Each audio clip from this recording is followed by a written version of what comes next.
Hello, welcome back to my channel. എല്ലാവർക്കും എൻ്റെ പുതിയ വീഡിയോയിലേക്ക് സ്വാഗതം. ചന്ദ്രനെ വരെ കീഴടക്കിയ മനുഷ്യന് കീഴടക്കാൻ സാധിക്കാതെ പോയ 4 ദിക്കുകൾ സംഗമിക്കുന്ന ഒരു സ്ഥലം, അതാണ് ഇന്നത്തെ നമ്മുടെ വിഷയം. ഈ സ്ഥലം വേറെങ്ങുമല്ല, നമ്മുടെ കൈലാസം തന്നെയാണ്. ഹിന്ദു ജൈന ബുദ്ധ സംസ്കാരമായ ഒരു പുണ്യസ്ഥലമാണ് കൈലാസം. ഹിന്ദു വിശ്വാസം അനുസരിച്ച് മഹാദേവൻ വസിക്കുന്ന സ്ഥലം കൂടിയാണ് കൈലാസം.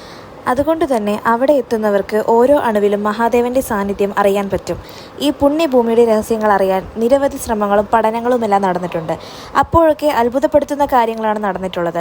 സ്പാനിഷ് സഹായത്തോടുകൂടി 2001 ഒരു ചൈനീസ് സംഘം കൈലാസം കീഴടക്കാനായിട്ട് പുറപ്പെട്ടു. പകുതി വഴിയിൽ വെച്ച് പലതരത്തിലുള്ള ശാരീരിക ബുദ്ധിമുട്ടുകൾ അനുഭവപ്പെട്ട് അവർക്ക് പിന്തിരിഞ്ഞു പോകേണ്ടതായി വന്നു. എന്തോ ഒരു അദൃശ്യ ശക്തി ഇവിടുന്ന് തിരിച്ചു പോ, അല്ലെങ്കിൽ അവരോട് അങ്ങനെ പറയുന്നതായിട്ട് തോന്നി. അങ്ങനെ പര്യവേഷണം പൂർത്തിയാക്കാൻ സാധിച്ചില്ല. 2000-ൽ പരം ആളുകൾ ഇതേ ഉദ്ദേശത്തോടു കൂടി കൈലാസം കീഴടക്കാൻ ശ്രമിച്ചു. ഇവർക്ക് ആർക്കും തന്നെ അത് സാധിച്ചില്ല. പാതി വഴിയിൽ വെച്ച് പലതരത്തിലുള്ള അപകടങ്ങളും ബുദ്ധിമുട്ടുകളും ഉണ്ടായി. കൂടാതെ ഇത് നിന്റെ സ്ഥലമല്ല, ഇവിടുന്ന് പോ എന്ന് പറയുന്നതായിട്ട് പലർക്കും അനുഭവപ്പെട്ടതായി സാക്ഷ്യപ്പെടുത്തി. ഇതിനു പിന്നിലെ രഹസ്യം എന്താണ് എന്ന് ഇന്നും അവ്യക്തമായി തുടരുന്നു. ഇതിനു പിന്നിലെ രഹസ്യം എന്തെന്ന് ഇന്നും അദൃശ്യമായി തന്നെ ഇരിക്കുന്നു. കൈലാസത്തിൽ എത്തുന്നവർക്ക് അവരുടെ മുടിയും നഖവും പതിവിലും പെട്ടെന്ന് വളരുന്നതായി അനുഭവപ്പെട്ടിട്ടുണ്ട്. ഇതിനു കാരണം സമയത്തിൻ്റെ വ്യതിചലനമാണ്. ഇവിടെ സമയത്തിന് വ്യത്യസ്തമായ തലങ്ങളുണ്ട്. ഭൂമിയിൽ ടൈം ഡൈല്യൂഷൻ നടക്കുന്ന ഏക സ്ഥലമാണ് കൈലാസം. കൈലാസം കീഴടക്കാൻ സാധിക്കാത്തതിന് മറ്റൊരു കാരണം കൂടിയുണ്ട്. ഇവിടെ ദിശകൾ മാറിമറിയുന്നു എന്നുള്ളതാണ് ആ കാരണം. ഒരുപാട് ദിക്കുകളുടെ സംഗമ സ്ഥലം കൂടിയാണിവിടം. അതുപോലെ തന്നെ കോമ്പസ് ഇവിടെ ശരിയായ രീതിയിൽ പ്രവർത്തിക്കുന്നില്ല.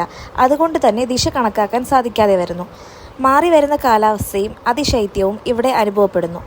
ഇതിനൊക്കെ കാരണം ഈ അദൃശ്യ ശക്തികൾ ആണെന്നാണ് വിശ്വാസം. അതുകൊണ്ട് തന്നെയാണ് ഇത് കീഴടക്കാൻ ആർക്കും തന്നെ സാധിക്കാത്തത്. 1991 ഏർണസ്റ്റ് മർഷ്യു പറഞ്ഞത് കൈലാസം ഒരു പ്രകൃതി നിർമ്മിതം അല്ല, മനുഷ്യൻ അല്ലെങ്കിൽ ഏതോ ശക്തി നിർമ്മിതം ആണെന്നാണ്. ഇതിനെ സാധൂകരിക്കുന്ന പല സംഭവങ്ങളും പുരാണത്തിൽ പറയുന്നുണ്ട്. അതിലൊന്നാണ് കൈലാസം മഹാദേവൻ്റെ വാസസ്ഥലമാണ് എന്നത്. കൈലാസം സ്വർഗത്തിലേക്കുള്ള വഴി എന്നാണ് വിശ്വാസികൾ പറയപ്പെടുന്നത്. കൈലാസത്തെ ചുറ്റിപ്പറ്റി ഒരുപാട് അത്ഭുതങ്ങൾ ഉണ്ട്. അതിൽ പ്രധാനപ്പെട്ട ഒന്നാണ് കൈലാസത്തിനടുത്തുള്ള ഓം പർവ്വതം. ഇതിൽ മഞ്ഞു വീഴുന്നത് ഓം എന്ന രൂപത്തിലാണ്. അതുപോലെ തന്നെ ശിവൻ്റെ മുഖത്തിൻ്റെ രൂപം കൈലാസ പർവ്വതത്തിൻ്റെ മുകളിലൂടെ നമുക്ക് ഗൂഗിൾ എർത്ത് വഴി കാണാൻ സാധിക്കും. കൈലാസത്തിനും താഴെ 2 തടാകങ്ങളാണ് ഉള്ളത്. അതിലൊന്ന് മാനസ സരോവറും മറ്റൊന്ന് രാഷ്ട്രൽ. മാനസ സരോവർ തടാകത്തിൽ ശുദ്ധജലമാണ്. അതുകൊണ്ട് തന്നെ ഇത് പോസിറ്റീവ് എനർജിയെയും സൂചിപ്പിക്കുന്നു. എന്നാൽ രാക്ഷതൽ ഉപ്പ് കലർന്ന അശുദ്ധ ജല തടാകമാണ്. അതുകൊണ്ട് തന്നെ ഇത് നെഗറ്റീവ് എനർജിയെ സൂചിപ്പിക്കുന്നു. ഇതിൻ്റെ രൂപം ചന്ദ്രക്കല പോലെയാണ്.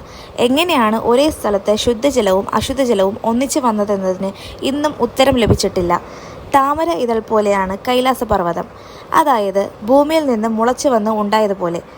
ഈ ഒരു പർവ്വതത്തിനു വേണ്ടി മറ്റുള്ള പർവ്വതങ്ങൾ മാറിക്കൊടുത്തതുപോലെ. അതിനാലാണ് ഇത് മനുഷ്യനിർമ്മിതിയെന്ന് സംശയിക്കുന്നത്. അതുപോലെ തന്നെ ചിലരുടെ വാദം ഇവിടെ അന്യഗ്രഹ ജീവികൾ വരാറുണ്ട് എന്നാണ്. UFOയും കണ്ടതായി പലരും സാക്ഷ്യപ്പെടുത്തുന്നു. അപ്പോൾ എൻ്റെ കൈലാസത്തെക്കുറിച്ചുള്ള നിരീക്ഷണങ്ങൾ ഇതൊക്കെയാണ്. നിങ്ങൾക്ക് വീഡിയോ ഇഷ്ടപ്പെട്ടാൽ ലൈക്ക് ചെയ്യൂ, ഷെയർ ചെയ്യൂ, സബ്സ്ക്രൈബ് ചെയ്യൂ.